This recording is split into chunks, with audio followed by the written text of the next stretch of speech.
Good evening, everybody. Welcome back. We are live once again on this Thanksgiving, at the end of the Thanksgiving weekend. It's not Thanksgiving. I said end of the Thanksgiving weekend, implying that it's over. Okay? Yeah. Are you happy now? Yeah. Yep. All right. Jeez, oh, peas. What's going on tonight, folks? Nothing. We are back live, back in the cabin. Do a little sharing here and we'll get Do rocking. a little sharing. We may or may not have a visitor or two during the show. Oh, okay. Got all the kids home. Actually, all four of my kids are home right now in the house, and one of them's actually getting ready to leave. So. And you know what? You can't hear them. That's amazing. Yeah, that could change at any moment in time. I know that. So they may stick their head in the door, and we might get a special little visit from one or more of them. You never can tell. So. Oh, I gotta share. Woo, share. Got to do some sharing here, and then we'll rock this show. Hope everybody didn't eat too much turkey this weekend. I know I did. How about you? How was your Thanksgiving, Dan? It was awesome. That's good. That is good. It was awesome. Okay, there's one. And there's two. One more and I'll be ready. A little warm here in the cabin tonight. It is a little warm. I think Mama Bear's got the fire roasting. Fire. You Yeah. did get the Christmas tree up, though. Yes, I did. Hey, we got 5 people on, man. We're cooking. Audience is building right now. So, Oh, here comes Billy Hoffman. what's going on, Mr. Bill? You know you're not sorry, Bill. Yeah, you're not sorry. You know what? It's funny you mentioned that, Bill, because we actually were talking about this right before we started going live, and I can take it. It's a football game. You know, It is a a football lot game. of people give me a lot of smack through a lot of shade, and I don't normally throw shade, but it's an Iron Bowl. It is. You know, and if I can't throw And- shade at that point, why And not? Gary Danielson said it best. What was that? He loves watching the fourth quarter of the Iron Bowl. Oh. Because usually it's either it's one way or the other. Yeah, And yeah. it's going to come down to the fourth quarter. Yeah, it did. It came down to the fourth quarter, and yeah, we had, But we had a team that's decimated with injuries, man. It is what it is. I Not have making to, excuses. I have to tell you, Friday and Saturday watching football Mhm. was awesome. From Miami losing to the Central Florida, Southern Florida game to Right. The game that was on Friday night. Which game was that? Friday night. I don't know, but Notre Dame lost, so. Yeah, Notre Dame lost, and Michigan, Ohio State. I know how that turned out, but that game up until there towards the end, that was a good game too. Right. You know, and what was it? Clemson rolled. They rolled pretty big, but it was a good weekend of football and turkey legs and stuffing and all that other good stuff that goes along with it. And Jason wants to go back to the 90s when there were deer in Luzerne. I'd like to go back to the 90s when there was deer everywhere and everybody wasn't arguing over size of deer and what to shoot and what not to shoot. And we'll get into that in the show, Jason. Mother Nature had different plans on some of that stuff. Oh, yeah, absolutely. Can't fool with Mother Nature. Right. No, things aren't like they used to be. Not like the good old days, but hey, that's the way it is. True. Hey, statement. Michael Ryder, what's going on? Chris Schnurr, what's going on, man? Thanks you guys for joining the show tonight.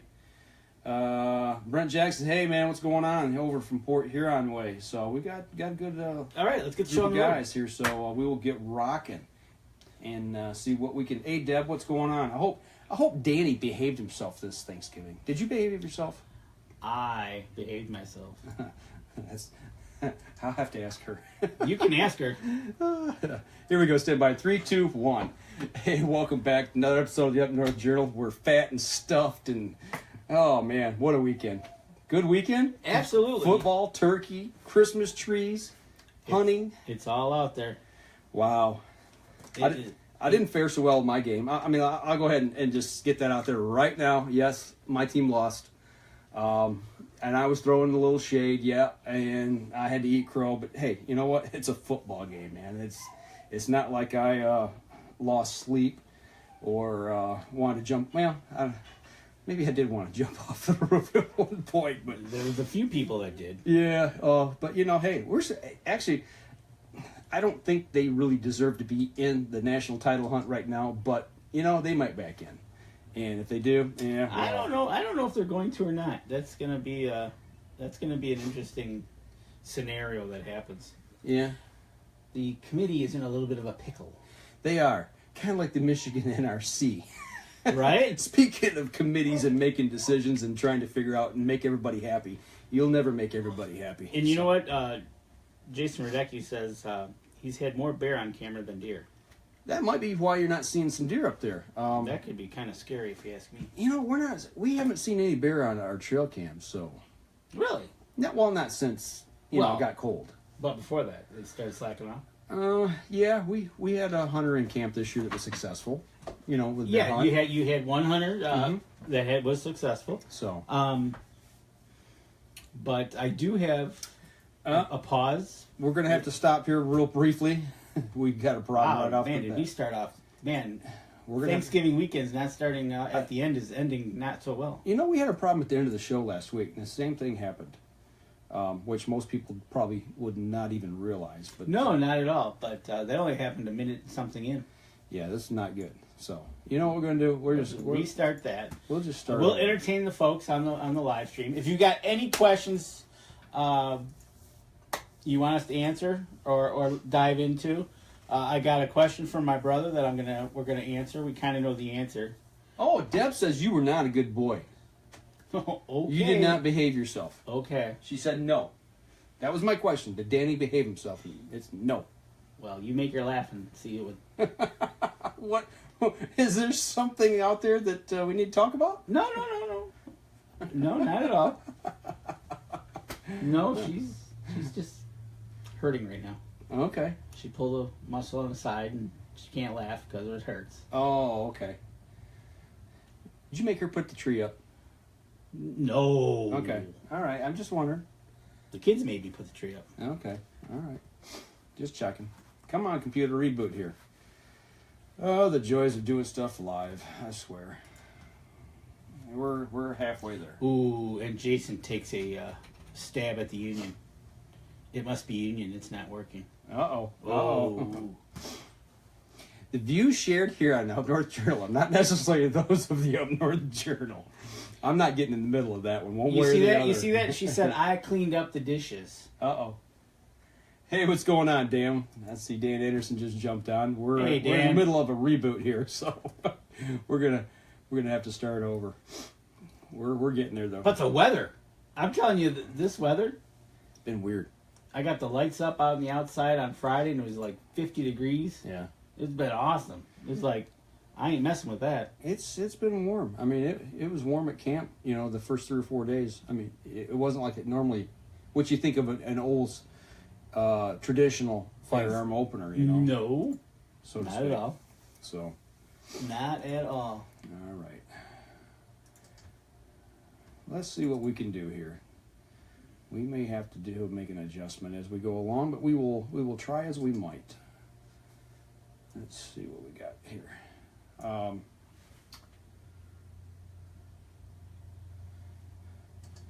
Dan shot. Yeah, Dan put the smack down this year on deer. Brent, he definitely cleaned house, and compared to what I did at my place, he's up 2-0 on top of me right now. 2 nice bucks, by the way. Thank you.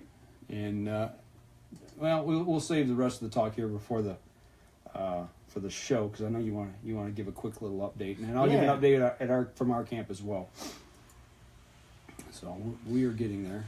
Mr. Kevin Craven's joining us on the show tonight. Mr. Craven, what is going on tonight, my friend? Okay, I hope this thing is ready. Let's see if we can... I wonder how his deer venison breakfast sausage was this morning. Does he make breakfast sausage with his deer?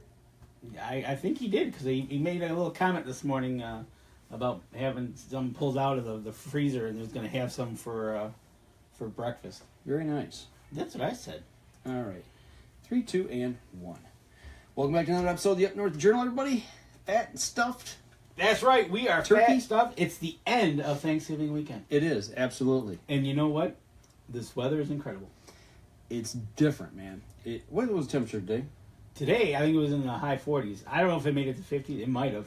I wasn't outside much, but... I was somewhere the other day, and it was 62 degrees. Really?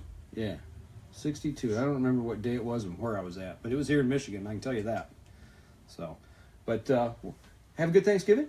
Absolutely. There is nothing better than a home Thanksgiving, family around, and just a nice simple dinner. We had to have it a little earlier than normal because my youngest daughter had to go work. Okay. She gets the luxury of working retail right now and enjoying the Thursday night 5 o'clock right grand opening blitz. Oh, the pre-Black Friday sale that starts 6 hours before midnight. Right, exactly. So that was funny because actually it turned out it wasn't so bad. It was kind of a little crazy, but she said it wasn't too bad.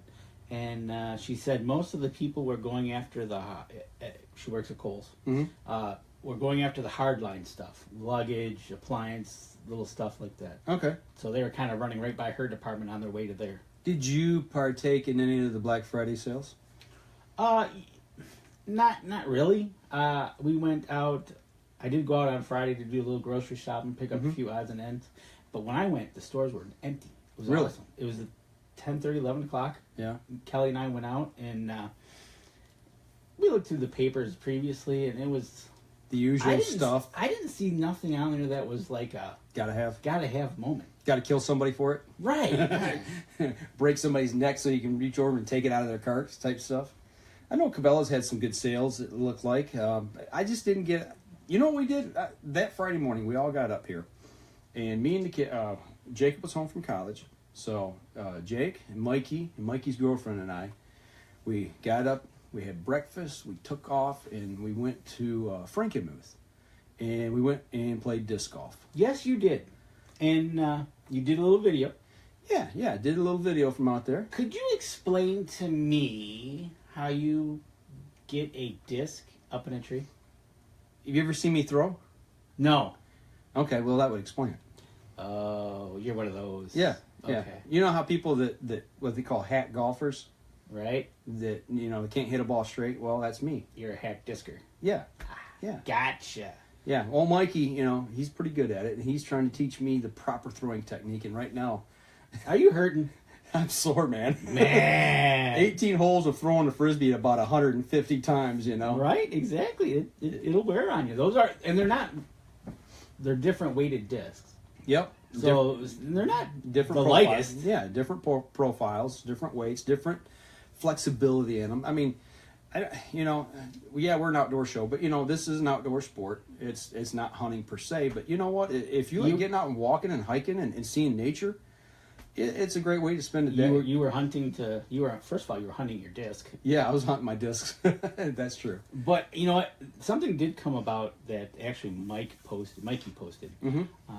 And it kind of made me shake my head. Mm-hmm. It was the things that was improprieties that were written on that.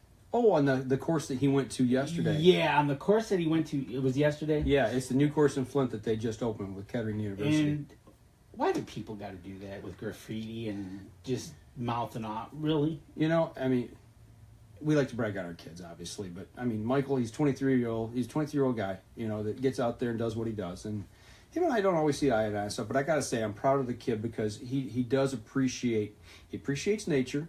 He appreciates hard work and the things that other people do to make things enjoyable for other people. Right, exactly. And that's what he did. That's what him and a group of his... They worked on this park. Worked on that park up in Flint.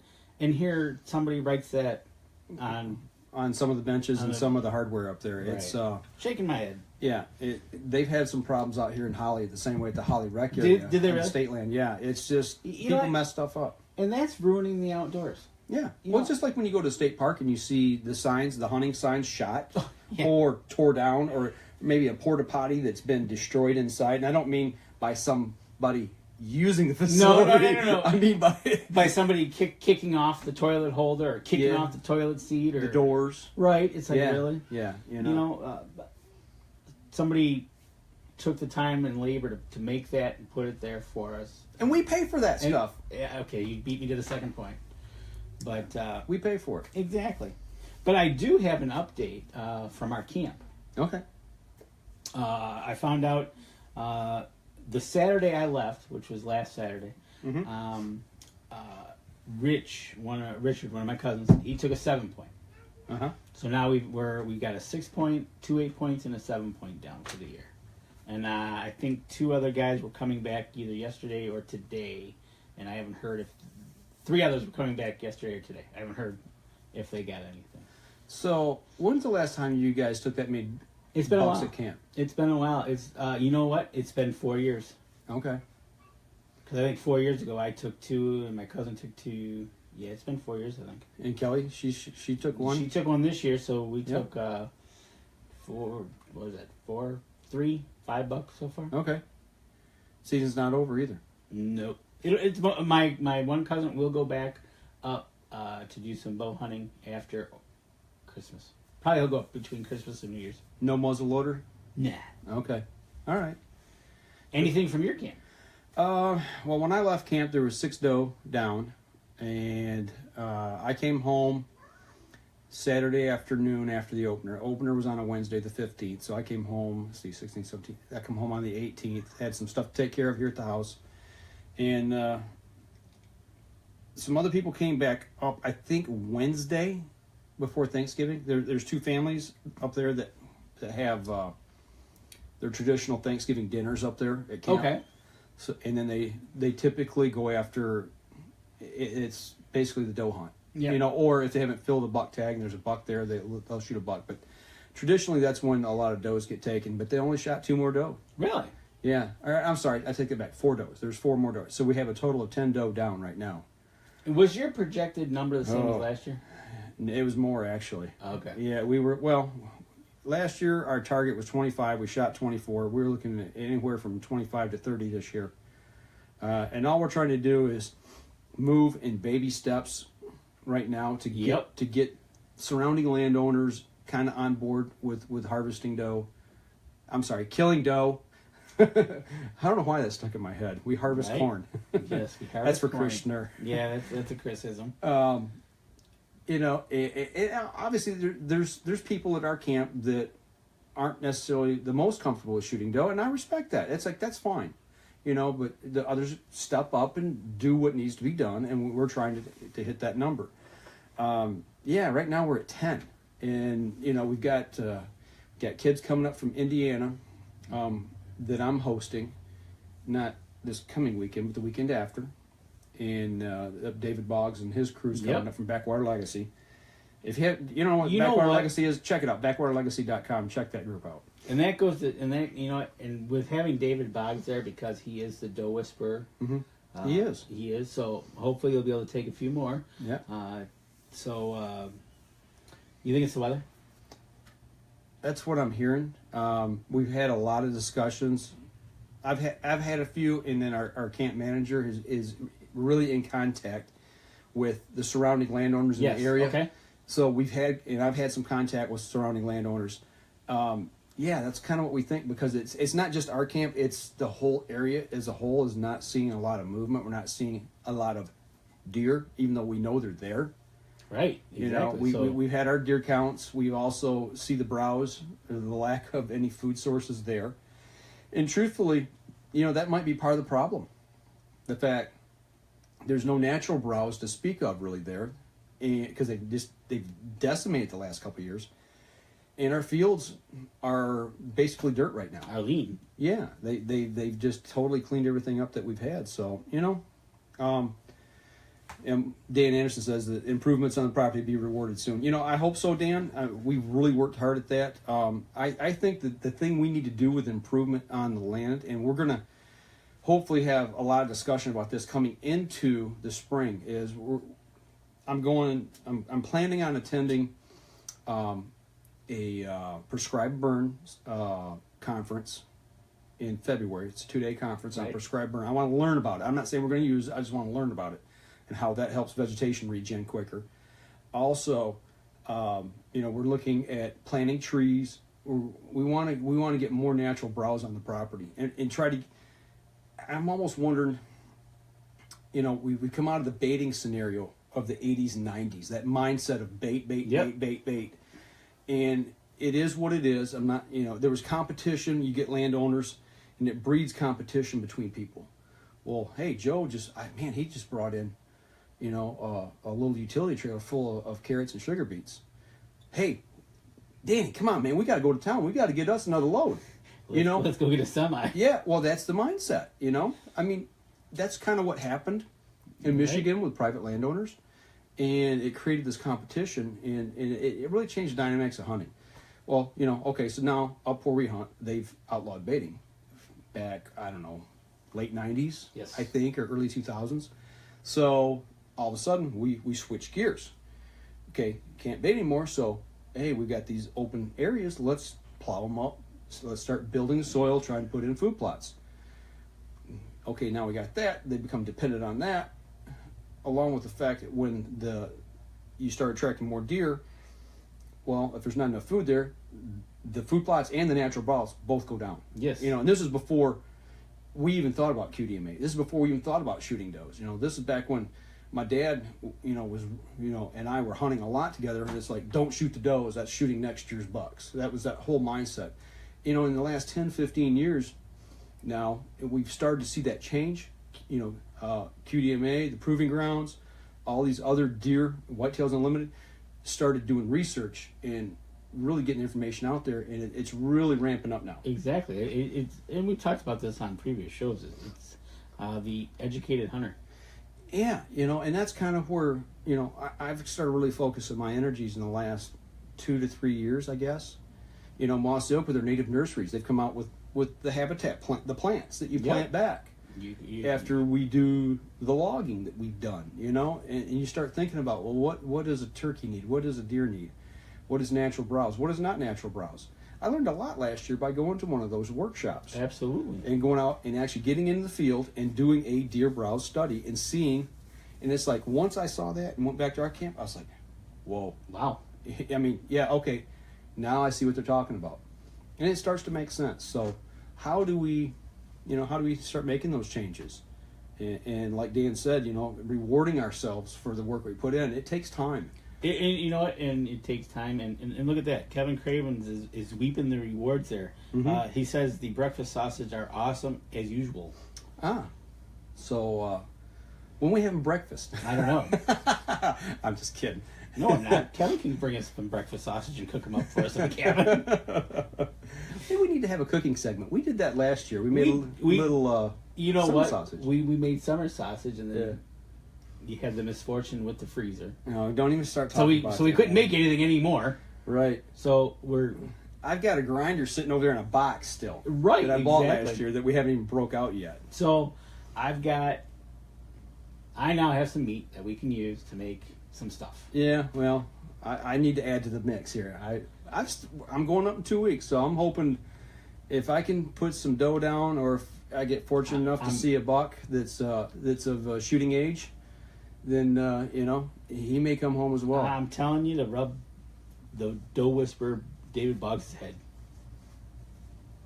Well, we'll see. We will see. I'm just telling you. The more importantly, I mean, yes, I want deer. I want a deer to put in the freezer, but I want to make sure that these kids that come up, they're excited and have a good time. That after going up there last year with you guys and seeing, because they are voted on their peers as to being rewarded to do this at the end of the year, right? And to see them get one, or each get one, or in that's the most important thing. Yep. Teaching them how we had our own little doe school there. Yeah, you did. Taught them, what to look for, and it's the whole education process of passing on what we know to other people. And it's not necessarily kids. It could be adults as well. We had some adults that we educated there as well. So, I'll tell you what, we're running up here on our first break. Let's take our first break. Come back. We'll continue the same discussion, and we'll move along with what we're talking about. We'll be right back after this. Okay, folks. Hey, Dan. Our gun season ends at the end of the month. And then bow season goes until January 1st. But we have a 2-week muzzleloader season, basically the 2 weeks in December. And then we also actually, down here in southern Michigan, there's 3 counties that are having the urban hunt. Mm-hmm. So they'll be bow hunting till the end of January. Okay. Ready? There you go. Okay, so Dennis did. Good. Okay, he gave me the numbers. Okay. Yeah. Here we go. Stand by. 3, 2, 1. Welcome back. Second segment of the show. Get a few more people chime in here, asking about some Michigan deer seasons. We got muzzleloader season, we've got archery season. Our season, firearm season, wraps up, I think Wednesday or Thursday. I think Thursday, if I'm not mistaken. Yes, it would be Thursday. And muzzleloader breaks down into zones. There's the UP, there's the northern half of the Lower Peninsula, and the southern half. Right, and that's 2 weeks in December, and then late archery, goes late doe hunt. January 1. There's a late doe hunt, and then there's the urban hunt. That goes till the end of January. Yeah, and speaking, like talking about the urban hunt, that's the CWD zone.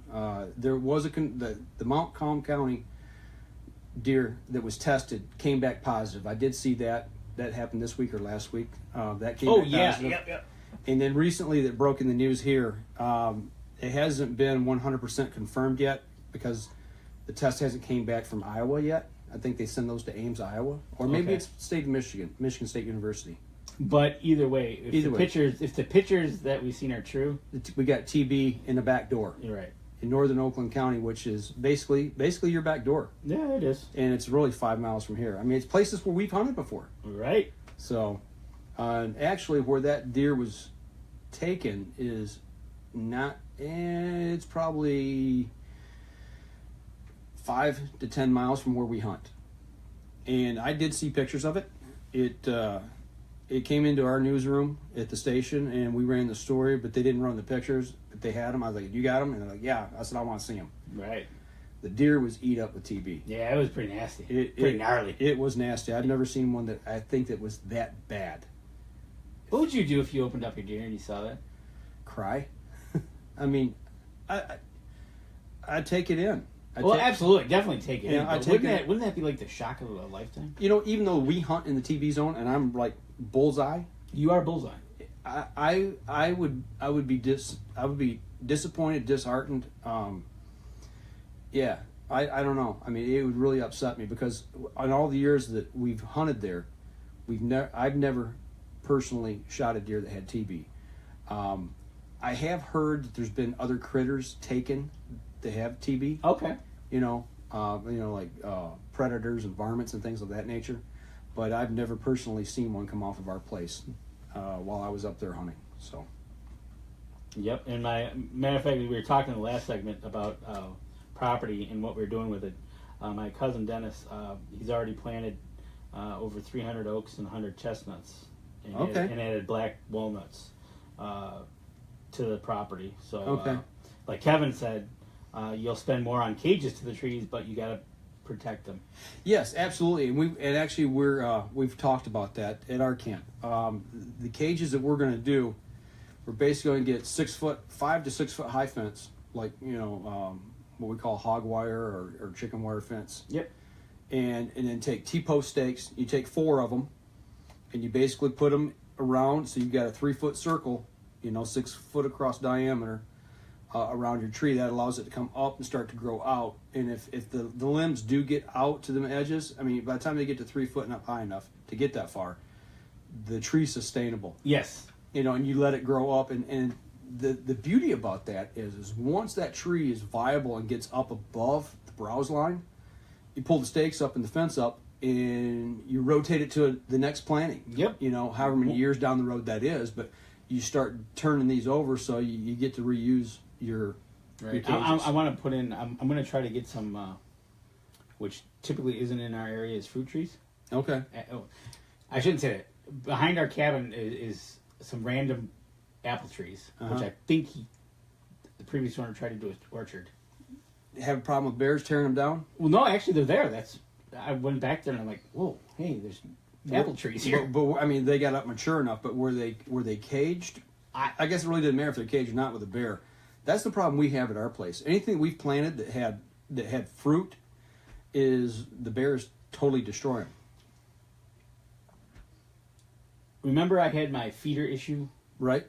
I had 2 feeders out there. Mm-hmm. Well, I got the second feeder, but Mr. Bear couldn't get it. But he left his paw prints. Did he? Oh yeah, he hacked up the plastic. Okay. His paw you can see the claw marks in it. Okay. But for some reason he wasn't able to break that one down. So I don't know if he was just not happy or what. But, maybe a smaller bear even.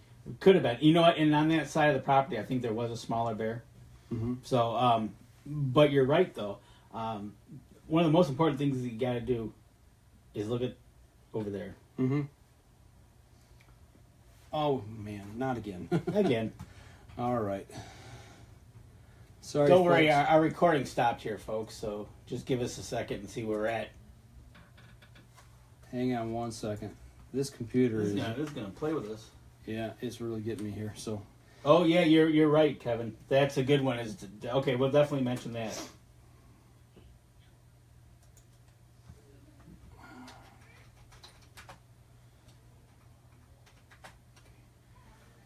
I do not know what is going on with our computer tonight.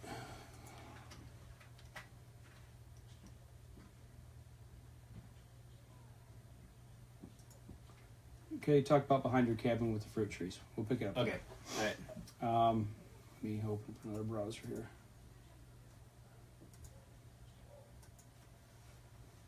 So as you were saying. Oh, so as I was saying, one thing I want to plant this year is fruit trees. Mm-hmm. And matter of fact, behind our cabin up north was some apple trees. Mm-hmm. So I know they can make it. I just don't know which ones, but definitely going to have to cage those up. Mm-hmm. And even Kevin says here, make sure to wrap the tree trunks because of the rabbits and the mice. Don't get the... Yep. I'm trying to remember what we were told to use. There was a Oh, I think they take the plastic sleeves. The tubes. Plastic tubes. To girdle them. But the issue was using them alone without a grow cage. Oh, no. Or a protection cage. What happens is they sprout, they come up, and those tubes are about this high. Well, what that happens is all of a sudden it becomes a snow cone for the deer to eat the top of the limbs and leaves when they come out. I see what you say. It just comes out of the top and kind of... and it provides a place for them to sit there and munch on. And everybody that we've seen use them in our area, the trees never make it. They just don't survive because of that, because of the heavy deer cover in the area. But they'll use them around there, and there's something else that they do around the base of the tree, and I can't remember what it is. But I'll have to get information on that and get back to you. But there is something they do to help with that problem. But using a T-post and 5 to 6 foot high chicken fence and like is what we typically use, and especially with bear, especially with fruit trees. Yeah, I gotta get them up old enough to. That's been the issue that we've had at our place, is they just simply tear them down. Right. So I that's my next spring's project. So we'll see where that goes. Okay. But looking at people on the live stream here, Kevin's asking, did I have my bucks aged? Yes, I had 2 of our 3 bucks aged. They came in at 2.5. Mine was probably 2.5 as well. Okay. There's one that I'm suspecting might be 3.5. Okay. But I'll find out because I'm going to get the jaws back. Interesting you said 2.5, because that was the age class last year, the 1.5-year-olds that you said was missing. No, it's now the 3 to 3. It's now the 3.5 that's missing according to the biologist. Okay, it's been 2 years then. Yep, it's been 2 years. All right. Matter of fact, that's Kelly's deer. When I get that back from the taxidermy, he's going to save me the jaw. Okay. And she's suspecting that actually might be a 3-year-old deer. Okay. But she's saying it's small because it might have made it. It just didn't have the nutrition and had to struggle to get through the season. Right. So the nutrition wasn't there to build them up. Yep. The does, we had some of the does at our place aged. There was a 12, a 10, an 8, and a 7, and a 6-year-old. Those were 5 of the does that were taken age-wise. 12-year-old, 10-year-old. Isn't that amazing? 6, 7, and 8. Yeah, those are some old doe. And that's part of the problem. And what do old doe breed? More does. We've seen it. The science proven time and time again that majority of the time when they throw twins off, they're twin doe fawns. Yep. So it just perpetuates the buck to doe ratio problem and compounds it. So right, exactly. So, but it's all this stuff happening around Thanksgiving time. So it's kind of thankful that we've got. Hey, Luke Sitton, thanks for joining us, man. I see you just chimed in. Actually, we're going to talk. We're going to talk a little bit about a package that I got here in the mail this week from his wife, who's an author. So we'll save that a little bit here for the next segment. But okay. And a little tip from Kevin: the tubes are great to promote fast growth, but still cage them as well. Right. The negative to tubes is the trunks are not as strong. You may end up staking them. Ah, okay. So right on. Yeah, so there's no perfect way to keep animals from chewing on the trunks, or eating the doggone leaves off of them. Depending on what you're planting. So you're not growing them inside a greenhouse, right? So it's everything's open for discussion. What I'm going to be interested to see with your cousin's planting the American chestnut, and depending on what oak and what was the other one, black walnut. Yeah. Because you're in the UP, the growing seasons is harder up there. And it'd be interesting to see later down the road at the mass crop that those produce. Do you have black walnut in the area that do produce mass? Black walnut? I mean, those are pretty hard nuts for a deer to eat, I would assume. Right, they are. But squirrels love them, though. Yeah, right on. I mean, you're planting them for other reasons, not just the right, deer. But. Exactly. But the mass crops, typically we have the acorns from the oak trees, and it takes a while to get those there. So yeah, we'll definitely have some crops coming up off of our populars here. Okay. Well, what I have heard is the American chestnuts don't grow well up here in northern climate. They don't produce the mass crop that they get down south because the growing season's just not long enough to get an abundance of mass out of those. So, but they have had great success in other places with the American chestnut coming back. And that's kind of the catch with the fruit trees in the UP. Yeah. You're that furthest north zone equal to Minnesota, so you got to watch which ones you actually plant because right. I'm not growing for an orchard, so right. If it's crab apple, then it's crab apple. I got you. I'll tell you what, we're getting close here to our next break. We're going to step outside. We'll take our next break. We come back. We'll talk about the books that I got in the mail. Yes, let's talk about the books. All right, we'll be right back after this. Hey, Luke, if you're still on, we're going to mention the books that we got this week from Whitetail Press. I think it's Whitetail, isn't it? It is Whitetail Press. Yeah, Whitetail Press. This is, I'm going to have to say this is weird, okay? What's that?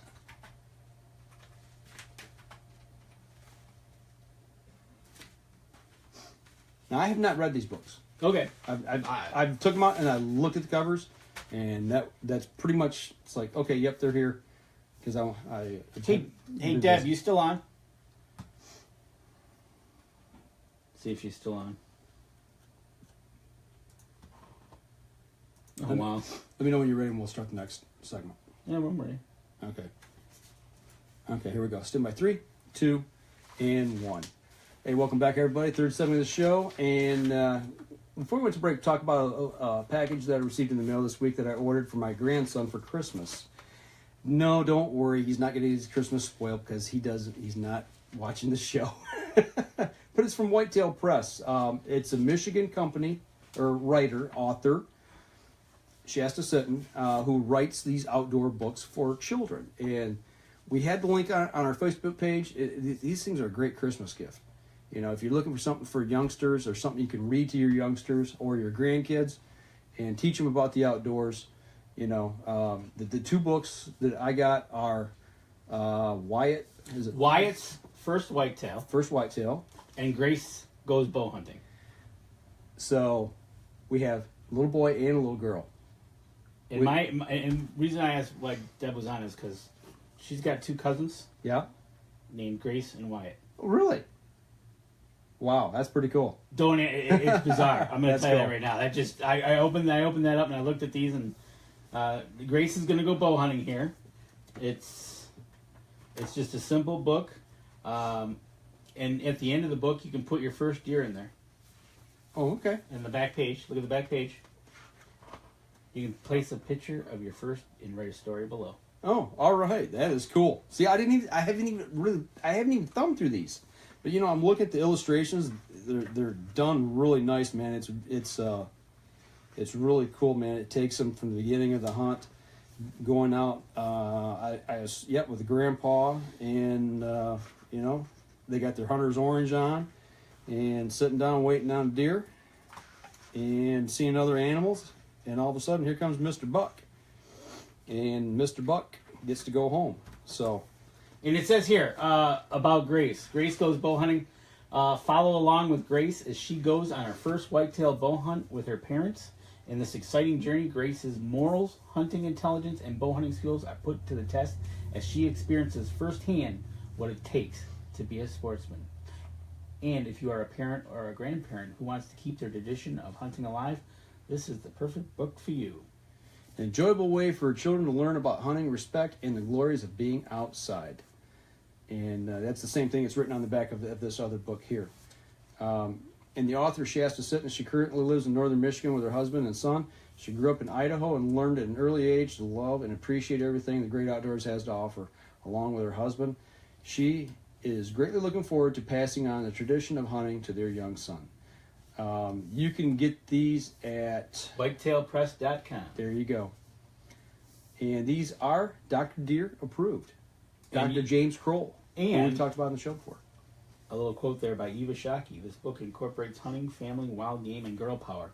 It doesn't get any better than that. You know what? I mean, we need more books like this. And that's the reason we want to get the author on. We're going to have her on here talking about the books and where the inspiration came from and a little bit about her background and, and all that. So, and between now and the time we have her, I'm hoping that we're going to make an arrangement maybe next week. I won't promise because we got to set it up, obviously. But we'll get her on the show and let her talk about the books and talk more about where you can get these. And like I said, they're a great Christmas gift. I ordered these one day and I had them in less than a week. Yeah, especially for everybody in Michigan. I think they're coming from Hillman, Michigan. Yep, there you go.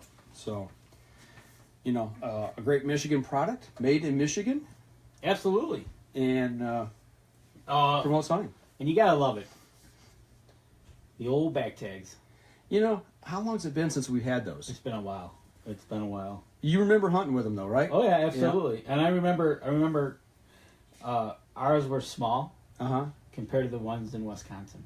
I remember our older ones were bigger, right? Were bigger, but that was back before I started hunting because I remember my dad having the bigger ones. Okay. But when I started hunting, I don't know, I think you had to be 12 to small game hunt and bow hunt, and then at 14 you'd rifle hunt. So, that was a couple moons ago. That'd have been back in the late 70s for me. Excellent. Into the early 80s. So. And my brother says they're also on Amazon, those books. Oh, right on. Thanks, Terry. Appreciate that, man. But great way to get a gift for Christmas for the youngsters. Yep. Nothing like sitting around.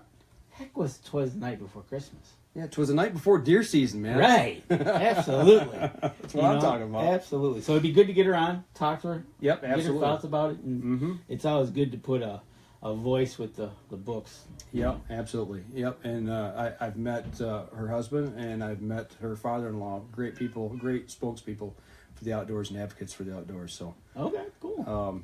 Yeah, good stuff. That's sharing. Sharing the outdoors with other people. What's better than that? I'm going to jump on a little bit of a soapbox right now. You go right ahead. I've seen a lot of this here lately, and frankly, it's starting to irritate me.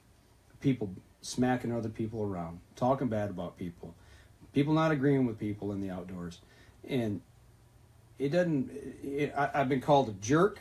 I've been called. This is all in 1 week. A butt kiss and an idiot. All in 1 week by different people, not the same person. You're doing good, and it's just like, okay, wow, that's really nice because I don't answer a question the way somebody thinks I should, or maybe I don't answer a question in a timely enough manner. One person accused me of saying something that I didn't on a show back from March 17th of last year. Right. I was like, wow, where did that come from, Or not responding quick enough about something, but not realizing that I was in the deer blind. We were in the deer blind. The day that I took that, I was in the deer blind. Right. It's like, wow, okay, But basically, what I'm getting at is we have people out there, I've seen it time and time again. People will post a question, post a picture about something they shot, or maybe something that, hey, what is this? Is this a shooter or not? And people just jump and pile on and attack. Or they ask a question because here's my take on it. They're asking the question because they don't know. Mm-hmm. They want to know what is this or what is that, and then they get called out. Well, if you got to ask that question, you're not a hunter. You're not this. You're not. What, you shouldn't even be in the woods. Right. Well, hold on. You shouldn't have a bow in your hand. You shouldn't have a gun in your hand. You shouldn't have even be out there. What are you thinking? Are you crazy? And it's just like, why do we continually bash people that maybe don't agree with either the way we do things? There's people that hunt in different ways than I do. You know what? I don't participate in that style of hunting because I just don't like it. But that doesn't mean that it shouldn't be done. I support that. If it's a legal form, then go right ahead. I support it. If it's legal, I support it all the way. But the point is just because I don't participate in it, or because I don't see eye to eye with maybe a certain way or maybe a certain style of something, it doesn't mean that we can't get along. Well, why do you want to continually hammer people when they're asking a question or posting a picture? That's going to make people not want to participate in the outdoors. There's nothing worse than you're trying to learn something, and we're always taught ask questions. Mm-hmm. There's no dumb question. There is no dumb question than no question. The only dumb question is the one you don't ask. Right. So here we are. We now have this day and age where you can actually ask, and you're getting ridiculed for it. Yeah. It's like, really? Why then? Why should I even be on a forum or a social media platform? Mm-hmm. You know, I'm just going to go to the internet, type it in, and whatever I read there, I'm going to believe it. Yeah, that's a good way to do it, right? Right, exactly. Yeah. That you know what? I'm not gonna. It amazes me to watch when somebody posts something. Just watch, the threads. Somebody gets a nice buck. They shot the right, or unfortunately the young girl that shot that big UP bear got death threats. Right. That's the extreme. That is the extreme. Yeah. But we knew that was from probably outside the hunting group. People. But when it comes within our own group, when we start interfighting, and this goes back to what Mr. Waddell said, is got to know who the audience is. Yeah. And that is from the 5-year-old to the 95-year-old. We're all hunters. Absolutely. And what really gets me, I mean, like I'm 52 years old. I've been working in the television industry 28 plus years. I'm still learning every day. There's things I learn every day that apply to my job, a new skill, or a new way of doing things. And I ask questions, and a lot of times I have to ask the younger people who are really computer savvy, how'd you do that? Right. So think of that in the same way of people when you're at work and you're trying to learn something new. Why do you want to beat somebody up about asking a question? We've seen blows that. My mind. And we've seen that when we've done our Cabela shows. I got a question. It's probably a dumb question. No, it's not. Not. Just ask it. Because you know what? I might not know the answer. Exactly. And if we don't, we go try running through the store to find it out and figure it out. So we all know. Right. Exactly. And then once we all know, life is good. But unfortunately, we're in this day and age. It's instantaneous. Mm-hmm. And you can sit there from the luxury of your couch to somebody who's actually out in the field doing something. Keyboard warrior. There you go. Keyboard warrior, exactly. And my cousin is right, Dennis. We should always help teach and mentor our kids and family members and friends how to hunt and not bash them. Yeah, and anybody else who asks, that if somebody asks your opinion on something, give them your opinion, but don't criticize the other side. You might not agree with it, but say, you know what? Okay, I understand that side. It's a legal way of doing things, or you know what? I understand you may not know that technique or what that means, whatever it is, and say, this is why I do it the way I do it. There's many ways of doing things, or there's many ways to find that out. Or, if it were me, this is what I'd do. But this is why I would do it. Right. Not, well, that's a dumb question. Why'd you ask that? No, you shouldn't have shot that. No, I mean, I personally wouldn't because of this, and this. Everybody's got different reasons for whatever they might be up to. They just, But it's amazing this day and age that we've come to this point where you get to that browbeating. Yeah. Because you're not thinking like I am. Right. Yeah. Or you ask a question knowing that you're going to get a reaction that's not going to be in line with what you believe, so that gives you the right to jump onto somebody. You're looking for a fight to just try to discredit somebody. And a lot of those big buck pitchers that happen, whether it's a young or an old, or it's as you say, horn porn. Yeah. Because they didn't get it. Yeah. Oh, so I'm going to bash you for it. Horn porn, antler envy. Yeah, I actually had this discussion with somebody in the industry this week. A nice hour-long discussion. Right, exactly. And that's all I'm going to say about. That's as far as I'm going with it. Exactly. But it was a beautiful conversation. It was, and it came down to also money, right? Yep. So yeah, pretty much. That's why we'll never say there's a dumb question. Nope. Just the one you don't want to ask because you're afraid to ask it because you might be embarrassed. When you get to the point now where you're afraid to ask a question because you're going to get beat up about it, shame on them. Not shame on you for not asking it. Shame on the people that you're afraid to ask it to because of the way they act. Correct. Absolutely. So, all right. You want to take another break? Let's take one. All right. We'll be right back after this. That's all I got to say about that. That's all you're going to say about that. That's all you're going to say about that. Yeah. That's done. It's over. But it was so enlightening. It's in the hands of the peers. Yep. Right? I'm not gonna. There's no reason to pile on. There's no reason to pile on to anybody. Right. There's no reason to pile on to anybody. You know. Or else you'll get a flag in 15 yards. Ooh, really? You had to go there? It was a personal foul on my defense. Actually, no. No, it wasn't even your game. Oh, okay. That's good. It was pretty fun. You might as well pile on. Everybody else has, you know. I think it was a play out of bounds or something. Okay. Oh, it was a pile drive move on the sidelines. Okay. He had him wrapped up. He's going to the out, and he just right on. Can't do that. Last segment. All right.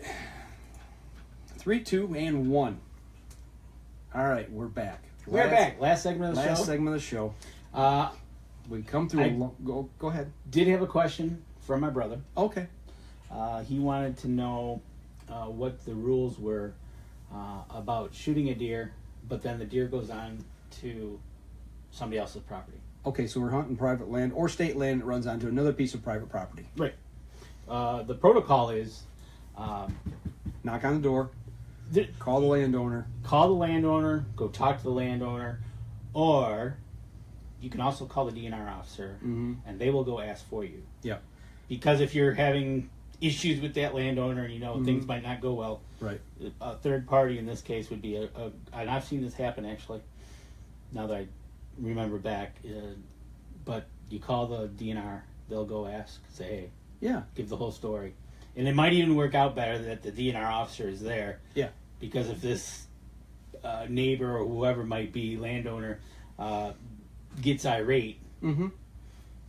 Yeah, if you've got a good relationship with your neighbor, in that relationship, and you've both agreed, hey, you know what, you guys, if you happen to hit a deer this year and it runs on my property, you know what, just give me a quick call, let me know you're coming on the property. That's even if they give you permission, say, hey, just come on over and get it. Don't even worry about it. Excuse me. I would still call and say, hey, I shot a deer. It ran on your property. I just want to let you know. I know you said it's okay to come get it, but I just want to let you know that I'm going to be on your property, right? And I'm going to recover it. That's just the right thing to do. So that way there is no miscommunication or hard feelings.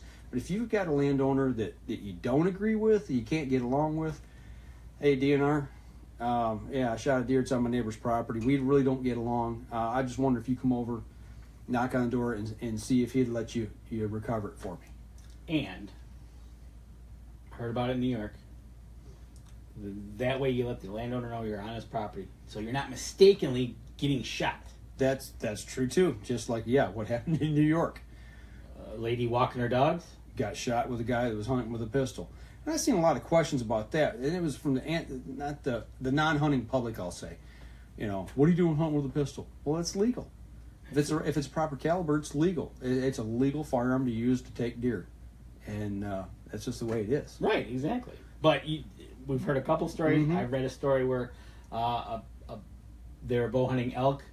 They mistook a bush moving for an elk, shot it. Yeah. Luckily, the guy was shot in the arm, and it didn't hit the trunk of the person, which would have probably killed him. Wasn't that person shot with a bow? Yes. Oh my! Yeah, I remember seeing pictures of that. Yeah, the picture looks like it hurt. I couldn't. I can only imagine what it would feel like to have an arrow run into your shoulder. And you're like, thanks, dude. Right? And it doesn't put you down.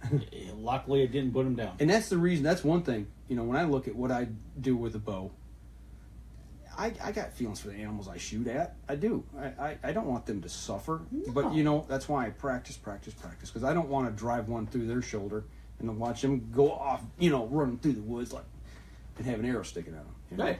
Absolutely. But, so mistaken identity, identify your target. Yeah. Now, the thing is, you call the DNR, and he goes over there, and the landowner's like, no, Danny ain't coming over here. He ain't getting that deer. He ain't touching that deer. The DNR goes, okay, thank you. The deer is now the property of the state of Michigan. We're going to confiscate it, and nobody gets it. They'll take it and take it to a processor. They'll take it to a processor that's and the way that works. Donate it. The landowner doesn't get to keep it. Oh, no. Because he didn't shoot it. He doesn't, doesn't matter if he had a tag for it. He didn't shoot it. Right. So it gets confiscated at that point. At least that way and the meat gets used. Yes. So. Definitely. But that was one of the questions. Well, there you go. Yeah. All right. Well, Thanksgiving's over with. We've rolled into the weekend now. Looking back. We're rolling out of the weekend just as fast. Right. Rolling into 2018. Man, where'd time go? But, looking back, we always reflect back. What are we thankful for this time of year? Looking back for you, this last year, how was it, and what are you thankful for? Oh, thankful for a ton of things. Thankful for our health. Family, all at the end of the year is healthy. We had some issues during the year. We all stuck together, though. Built people up that needed to be supported. Mm-hmm. Did what we had to do as a family. Got it through it all.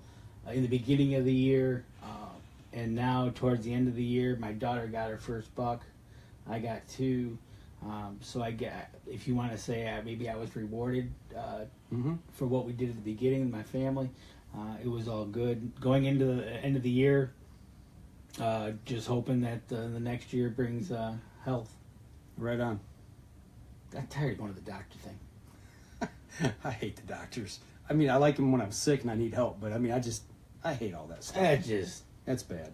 Especially when you go in all happy and he's like, well, Yeah. What do you mean? Look at me. Yeah. I'm the perfect fit of health. Yeah. Lose some weight. Start exercising. Yada, yada, yada. So. Right. And what about you? It's been an interesting year. I had time to reflect in the deer blind because I didn't see a lot of deer. Did you have a little time on your hands? I had a lot of time on my hands. And it was a gut check for me. I mean, obviously thankful for my family, my kids, my job, my home that we're back into. Actually, this month will be this is 3 years. 3 years back in the house. So all those things, and we're all thankful for those types of things in our job. In your good health and all those things that go with just living life. But then when I look to what we're able to do and who we're able to reach out to people who actually spend time listening to you and me ramble on every Sunday night and then listen to the podcast every week and download it and listen to it, it's really humbling. It is. Absolutely. To the fact that people, I don't know if it's maybe entertainment that we provide or if there's information that we do give as well. I'm thankful to be able to have the voice to do that and to put that out there and for people to be able to have trust in us to be able to give them advice and entertainment at times as well. Right. But when I was in the blind, I got to feel a little sorry for myself. I was like, man, I put all this work in this year, not seeing any deer. spent, X amount of days out here, all these hours, and I really had 3 deer. Actually, I take that back. Only 3 deer that I really could have shot. Because 2 were within bow range. Only 2 deer this year, and they were both yearlings. And I was like, I'm not, just not going to do that. That's not what I'm here for. Right. Had a doe, second day of rifle season. I should have probably shot, but I didn't because I was waiting for a buck to come through. I was kind of biding my time. Things were going good that day, seeing deer. And season ran out. Didn't have another opportunity. And I was getting a little angry. But then I sat there and thought, I'm out here in nature, enjoying, this great place to be. And see all these great things. And I don't care what your belief is, but I'm going to say what God has given us to be able to sit out and enjoy. That's my belief. Okay? So I'm sitting out there. I'm able to partake in this. I can sit in the blind. I can watch game. I can watch the weather. I can watch trees. Watch things grow. I can look at and see what things that we did and we changed on the property this year to make it better. While there's people in our own town, our own state and nation, and in the world that can't enjoy that because either they're across the world fighting for our freedom. Absolutely. And they're stuck there. They want to be home. They want to be home, and they're fighting for our they're fighting for our freedoms to do the hunting part, and they're also fighting for the other people that want to complain about what we have. Right. Which, by the way, they're fighting for you to be able to do that. And you're not being locked away because you're not thinking like you should be. Yep. Right? But it's just one of those things that they are not able to be home, but we can reach out to them. Yep. And we can thank them every time we see them come by. And I do, man. And we see a lot of them over here at Chesterfield because the base is... Yeah, right. Yeah, the Air Force Base is right there. Like, throw a stone, you could hit it. Yeah. But I've seen plenty of them in there. You thank them. If everything you can do to help them out. My cousin Brian, they went and matter of fact, we were talking about this up at deer camp. Him and his wife went and packed the I don't want to say baskets of joy, but they were the boxes gift boxes. Right. For, they got a battalion or whatever it was, and they were stuffing from candy to toiletries to books to anything to help them out. Right. And that's the things they need over there because they're sitting wherever they might be in harm's way. Yeah. And just sitting over there is in harm's way. Absolutely. Yeah. You got those people. Then you've got the people who can't get up and get out because of maybe a health ailment, or maybe they don't have access because they're in a wheelchair or they're in a hospital, or maybe they're out of work and maybe they don't have the money to be able to get out and go hunting because they're scratching what little pennies they're getting to put food on the table and pay the bills, or maybe it's a kid who wants to go hunting but has nobody to take him. Right. He doesn't have a dad, uncle, or grandpa, or an aunt, or a grandma, or a mom that's into hunting that can take him out there, or her out there. Don't want to forget the girls either. So there's so many situations of people that can't get access to get into the outdoors, and here I am sitting in the blind complaining because I'm not seeing a deer. And it's like, whoa, So it was kind of gut check time for me. Absolutely. So I'm thankful for being able just to get out. But it's not over yet. Oh no, it's not over. You got the month of December. Yeah, we're going to go up one more time, try to hit it hard and get out there and, see what you can do. See what we can do, and try to teach some kids about the outdoors. And, actually, the 4 kids that are coming up, they don't need to be taught about the outdoors. These kids know. They've been brought up through the Backwater Legacy program, and they're cadets. And, this is part of the reward for them being just great people. And actually, one of the kids that's coming up, I remember the first year I was down there, taught me a lot, sitting and listening to him talk about his first deer he took. Okay. And it's just like, wow, you feel about this big. And when you hear them kids talk about stuff like that and what it means to them, and it's just a sheer joy. So yeah, I get to learn a lot from people who ask us questions. You think? And I'm not going to go back on that whole rant, but it is. We all got a lot to be thankful for. And you know what? My challenge to you this year, to each one of you listening or watching right now, is get out and help somebody else get access to the outdoors, whether it be fishing, hunting, camping, trapping, backpacking, canoeing, horseback riding, whatever it is. Disc golfing, yeah, whatever it is. Get somebody that doesn't have access. Get them out. But if you're Mike, make sure you take aspirin with you because you will be sore. Yeah, the old shoulder is a little bit sore. But get out there. We're coming into Christmas.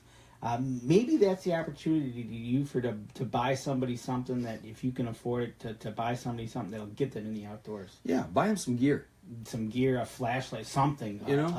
A butterfly net. I don't care. Yeah, get them something to get them out there. Fishing rod. Right. Exactly. They got fishing rod combos for $15. Exactly. There you go. Get it. Give one to somebody. Get them fishing. One of the best things down here, downtown Fenton, I see during the summer is I'll see a couple times a week kids on their bikes, and they got their fishing pole in hand, and they're on their way downtown to the dam. I see it all the time in Linden. Back when we when we had lost the house due to the fire, and we were out and we were living over there in that rental house. We thank God we were living in a decent place, and we were right on the river. What a blessing. And the dam was right there, and I don't know how many times I've seen kids with their bicycles and a fishing pole and their tackle box hanging onto their handlebars, and you see them pedaling, right? And those things just flying, going down there to fish. They're going to go fishing that afternoon, that morning, whatever it might be, and they're going to go their fish. And they're not going to catch world records. No, they're going to go have fun, catch potato chips, and have a blast. Yeah, that's the way it goes. Absolutely. And speaking of Christmas, next week we get to go make our Christmas list. That's right. We're going to be at Chesterfield Cabela's on Saturday morning.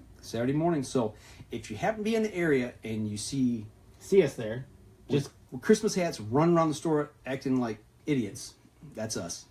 Come up and say hi. And I think, I'm not 100% positive, but I think we might be able to get to talk to the big guy. He's going to be there? If I remember right, the conversation was that he would be there. He might not like me, though. He liked you last year, so... Yeah, but I don't have a deer yet. Well...